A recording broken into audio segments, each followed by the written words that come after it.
And obviously at the end of the day, if you really want to progress and you want to have a relationship with God and you really are going to engage forgiveness and repentance, you've got to have God's definition of what harm is, not your own.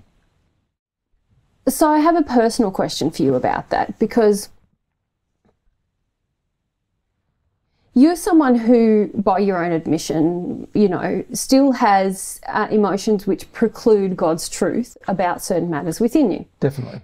However,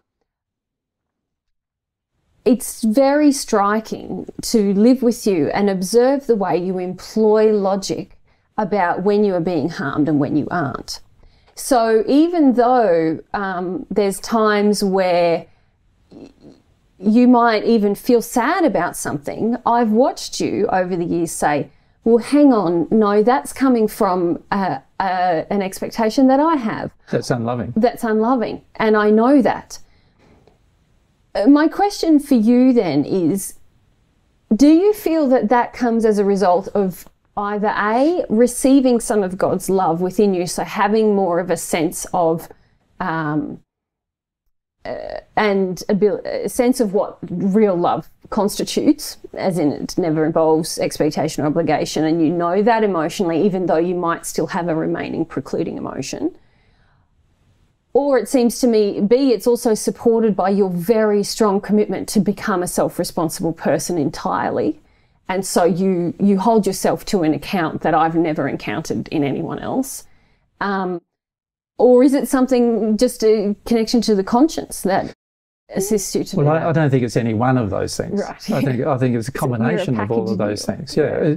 Firstly, when you've got a connection to the conscience, even if you try to ignore, you know, you feel like you've been harmed, but if you try to ignore it, if you've got a connection to conscience, God's saying, no, you haven't been harmed, it's just your feelings. Yes. It's just you need to feel something about this. Yeah. And sure, and even what I've learned now is that God's often saying to me, yes, you have been harmed, but you still need to feel something about this. Yes, I get that one too. Yeah. Right, yes, because quite frequently that happens where God is saying to me, yes, you have been harmed, but to stay in a space where you don't forgive the harm is going to cause you damage. Yeah. Right. And this is something I'm working through a lot lately, just how much harm gets perpetrated at times. Yeah. And then having to forgive each time.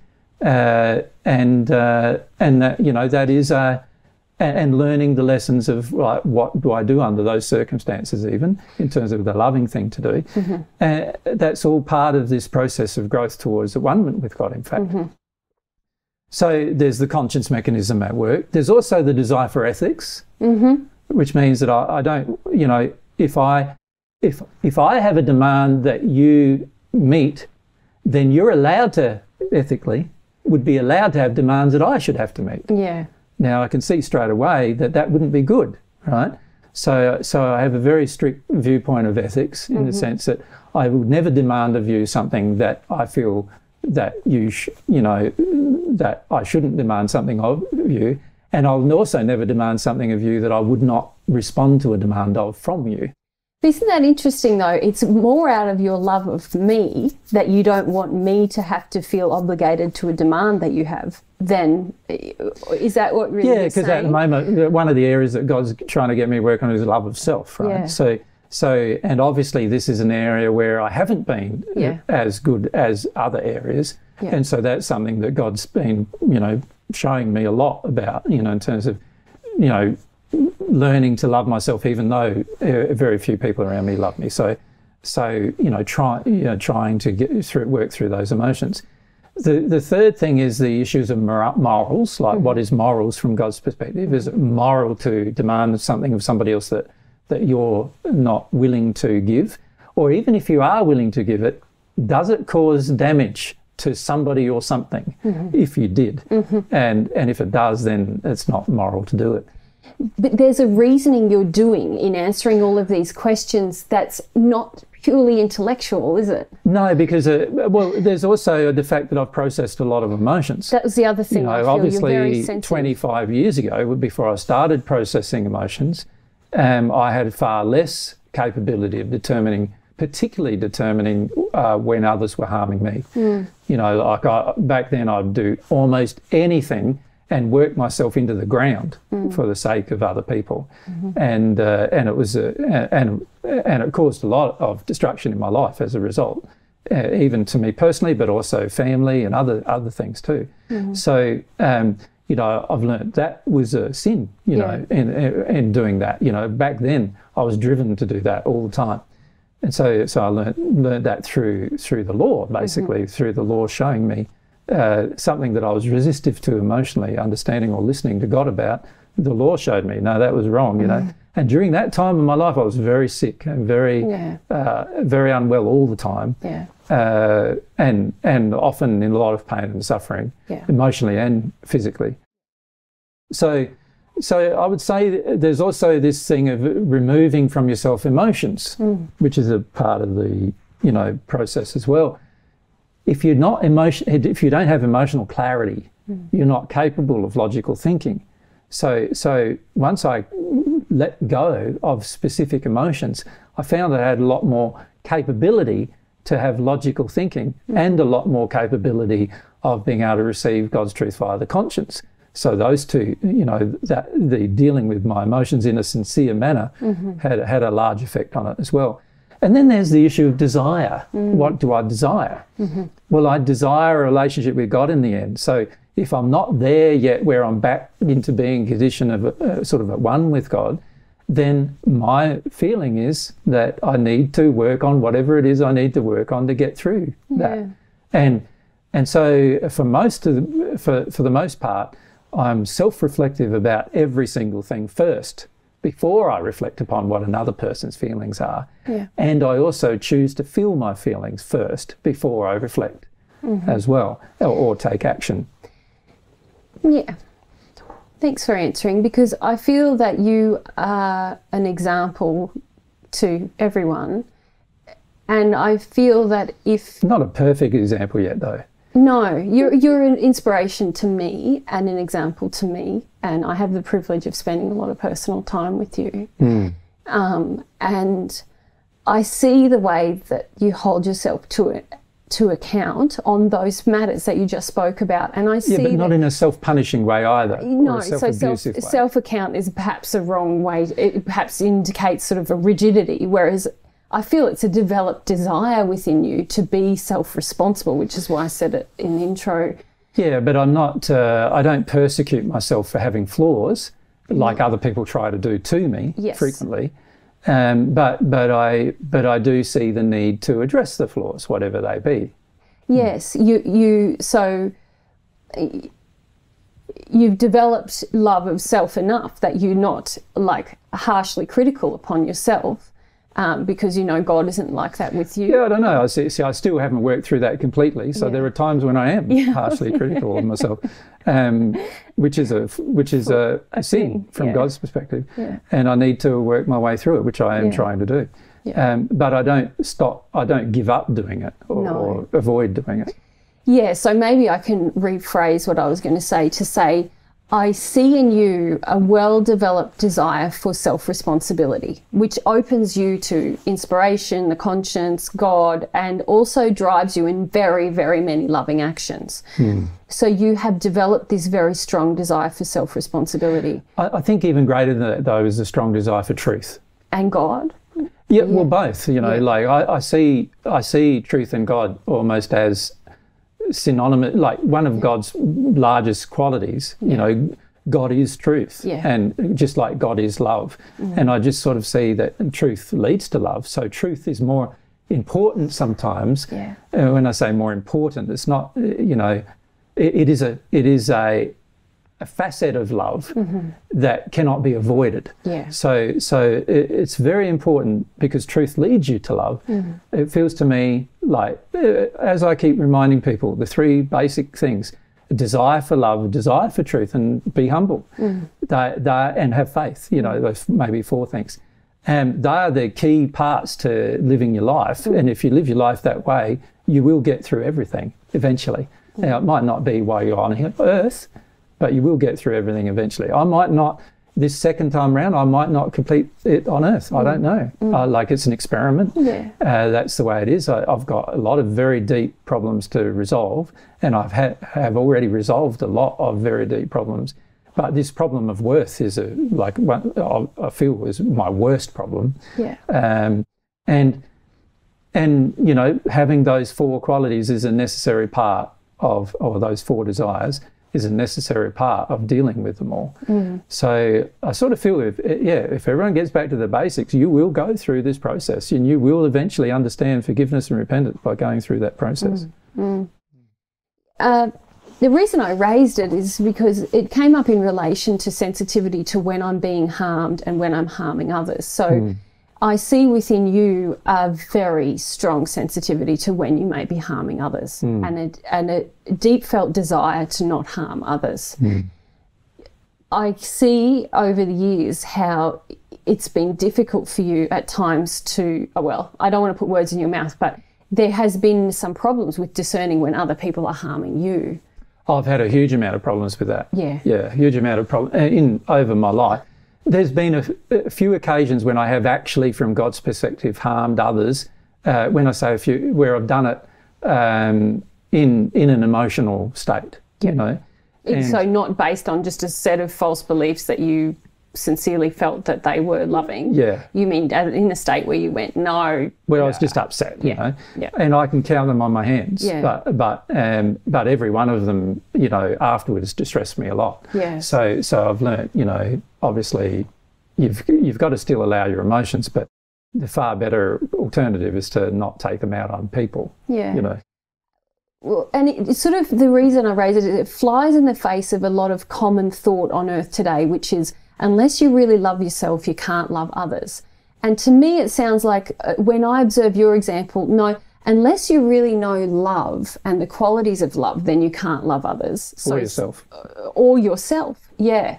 So it seems to me that you do have some understanding of love, which is what enables you to love others so consistently. But obviously, as we've mentioned, there's some problems with understanding how that applies to you. Yeah, although, you know, if most people were under the sort of pressure I've been under from a love of self perspective, most people would not survive it. So the reality is that, you know, I've had to learn love of self through extreme duress, you know, whereas loving others I find easier because I'm not under so much duress when I do it. Although, you know, people do attack me for loving them, you know, loving people God's way is different than loving people their way. Yeah. And people attack me for that. But I don't attack myself for that. So I don't attack myself for loving a person and they not understanding that I'm loving them, if that makes sense. It makes sense. I think it's awesome because I still struggle with that sometimes.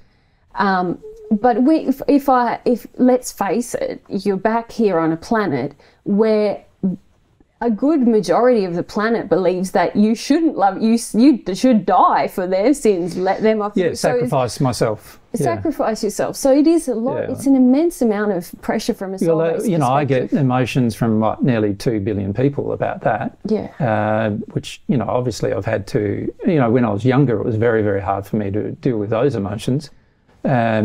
And then there's also, you know, extreme amount of rage and anger towards the Christian faith from all sorts of people, you know, from other faiths and also from women in particular and so forth, that blame me for specific things, which to a degree I accepted the blame through my childhood experience. And so I've had to work through a lot of emotions about myself and love of self and what is really me harming somebody else and what is not and things like that. And so it's taken me a long time to work through those emotions, and I'm still working through them, to be honest. And I don't know how long it's going to take me to work through the ones I've got left. But what I am finding is that if I'm resistant to the process of forgiveness or repentance, that's when I really notice it physically and emotionally. You know, that's when I get knocked around. Yeah. And, you know, there are times when I am resistive, so I get knocked around a lot. When you've got millions of spirits who want to knock you around, when you are resistive, you get knocked around a lot. And also because, as we've mentioned in this discussion, the people around you are being influenced by these spirits as well. It's not just you. No. There's a lot of pressure on all of us who are around you to uphold your lack of love of self, and also to perpetuate false beliefs that I've no longer accepted as as true. Yeah.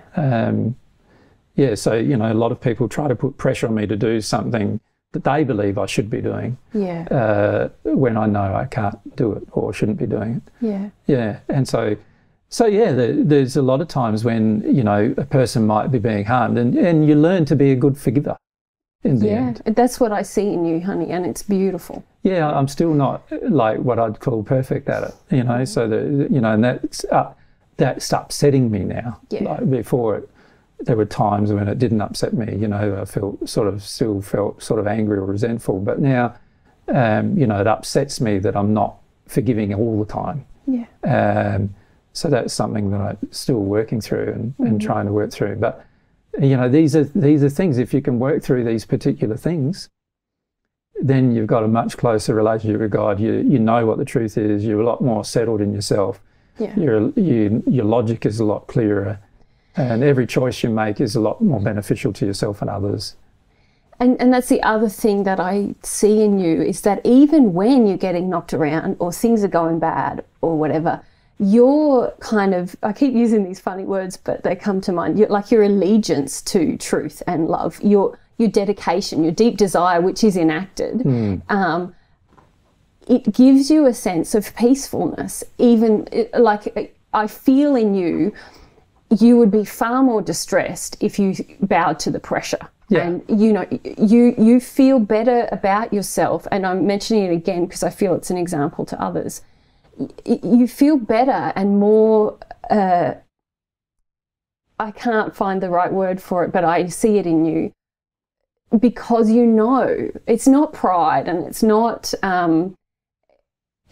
not peacefulness necessarily, but there's a sense of self that you get to maintain or something. What is that thing you're maintaining? I feel it's a connection to God via the conscience. It's like, to my mind, that is one of the most important relationships you can maintain. Yeah. And whenever that relationship is distressed in any way, I feel distress. Yeah. So I've learned through the years that it's far better for me, even under extreme duress, it's far better for me to stay close to my relationship with God than it is to do anything else. Yeah. And that means it's far better for me to be truthful than it is to do anything else, far better for me to be loving than to do anything else. And even when I have feelings that people that, I still have some feelings that the average person has, or maybe not what the average people have, but I still have feelings about, some things that that I need to work my way through. The reality is maintaining those two connections is the most important thing. And I get pretty distressed when I can't maintain those two things. And perhaps that's one thing I need to feel about too, how much distress I get when I can't maintain those things. But you and I have been through quite a number of experiences together. Like we went on TV in Britain, and there was a huge viewership and a lot of instances dealing with things that were quite exposing or whatever. And what I saw during those experiences, you almost faced them with a lot more calm. I'm not saying you didn't have other emotions going on. You've been verbally attacked by journalists on a number of occasions, but you maintain this because you want to maintain those connections with God and the conscience. You deal with those situations so much better than I did in those same situations with you, because I didn't yet develop those desires. Yeah, I don't know. Like sometimes I feel I wasn't nervous or any of those kind of things, because I've dealt with a lot of emotions about being I was extremely nervous as a child and everything, and even when I was public speaking, I was extremely nervous. Now I'm not, but I still feel that, again, there's more work to do there in terms of self-worth, because once you have a really close connection with God and you are in agreement with God about your own worth, then you can go through any situation of attack and not have any feeling of, any feeling at all about your worth being pulled down. Yeah. And that I remember that state. Yeah, I do too. And that's, the fact that's the state, it's one of my big driving factors of doing what I keep doing is I remember that state and I want to have that state back. Yeah. Well, it's such a powerful, my memory of you being in that state on earth, it's life altering for anyone who's in contact with you. It's such a gift of love, and most people don't understand that level of connectedness with your worth, with God, is actually a gift of love to others as well. I remember how impactful it was for me and everyone around you. Yeah. And I feel a lot of ways nowadays people are not very impacted by my presence because of the issue of worth. Whereas back in the first century, people were always impacted by my presence because of the issue of worth, because the average person doesn't have those feelings about themselves. Yeah. And it is the issue of worth, I do believe, is one of the most severe problems on the planet. Yeah. And I do understand why I'm having so much difficulty going through it this time compared to, because nobody has ever really gone through it on earth at all. And I didn't go through it on earth in the first century either, because I didn't need to. Yeah. But I do now. And I feel one reason why we chose to do it this way is because it would have the most impact upon helping other people go through the same experience. So, yeah, there's a whole reasons why we've chosen what we've chosen, but I do feel that if you can maintain your connection with God and you can maintain your connection with truth, God's truth, and you are willing to stay humble and have faith in God's goodness, you can get pretty much through anything is what when I say pretty much, you definitely can get through anything. And perhaps that's another one of the qualities that I see, that I feel and I see enacted in you, is faith in what you just said. Whenever you learn new truth, even if you have personal emotions about it, it's not just I've got to tell myself it's better. No, it's better. I don't know if I'd call it faith. I know it to be fact. Isn't faith the knowledge? Well, really? faith is a future knowledge based on a past fact, whereas I know that dealing with my emotions is fact. I know I get closer to God when I have, when I'm humble, when I desire truth. They're facts. To me, they're irrefutable. Nobody could convince me differently. Yeah. So that's why I do what I do. Yeah. Well, I love you, and I think it's really beautiful. Thanks, and thank you. And thank you for sharing so freely about yourself, because I know sometimes you feel like you wish you were further progressed, but I just see what an example it is, even at this point where you are. These things that I feel and the things that I see in you are all gifts that all of us can have if we develop those same desires and act on those same desires that you have. And so I want to acknowledge you for that. Thanks, babe.